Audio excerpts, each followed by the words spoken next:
মতিতে রাখো বা না রাখো তাতে আবার কোনো যায় আসে না। আমি মৃত্যুর আগ পর্যন্ত এই সূরার আমল ছাড়ব না। সুবহানাল্লাহ, কত বড় দামি সূরা। বলেন তো এই সূরাটা সহজ না কঠিন? জোরে কম না, অনেক সহজ।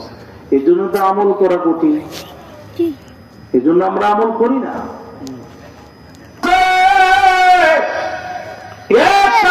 আল্লাহ কালামকে ধরে না, 15 দিন যায় আল্লাহর কালামকে ধরে না, 1 মাস যায় আল্লাহর কালামকে ধরে না, 2 মাস যায় আল্লাহর কালামকে ধরে না, 1 বছর যায় আল্লাহর কালামকে ধরেও না, ছয় না।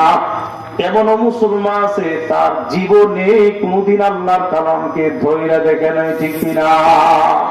আছে না নাই?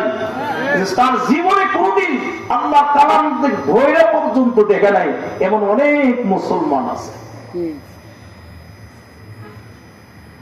এমনি ব্যবসার বিরুদ্ধে দয়ার নবী, মায়ার নবী, বিশ্ব নবী রাহমাতুল লিল আলামিন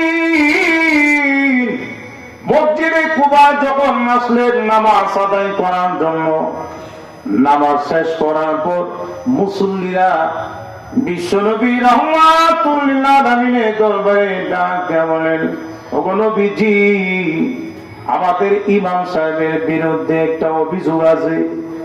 পৃথিবীর মানুষ দেখবেন, পৃথিবীর অন্য কোন মানুষের কোন দোষ যদি না থাকে, ইমাম সাহেবের দোষ জুড়ে বলেন আছে না? না। সভাপতির কোন দোষ নাই, কিন্তু সভাপতি ঘুষখোর, ঠিক নেই? মুসলমান সাধারণ সম্পাদকের কোন দোষ নাই, তিনি হলেন কি? সুদখোর, কিন্তু ওনার কোন দোষ নাই, দোষ হলো তার ইমাম সাহেবের দোষ। যখন ইমাম সাহেব দেখো মানুষের বাড়িতে খাইয়া হাঁটে কেন, তখন এই শ্রেণীর লোকেরা বলে, দেখো মানুষের বাড়ি খায়া লড়তা নেই, তারা ওরা করে হাঁটলেও দোষ, আবার আস্তে আস্তে করে হাঁটলেও কি দোষ। তার হুজুর ঘন ঘন বাড়ির জায়গা রে, ঠিকই হুজুর ঘন ঘন এত বাড়ির জায়গা, হ্যাঁ এই হুজুর রাউন যেত। মুয়াজ্জিন সাহেব কি করে সারাদিন মসজিদের কোনার মধ্যে, আমি যদি সাফ করি গুনাহ হবে? গুনাহ তো হবে না। আল্লাহর ঘর কেউ যদি পরিষ্কার করে, আল্লাহ তার দিল পরিষ্কার করে দেন। সুবহানাল্লাহ, দিলের ভিতর থেকে অহংকার আল্লাহ দূর করে দেন। ভাই আমি সভাপতি হয়েছি, দিকে কি হয়েছে? আমি কি আল্লাহর ঘর পরিষ্কার করলে আমার গুনাহ হবে? আমার ভিতরে যদি অহংকার থাকে, অহংকার দূর হয়ে যাবে।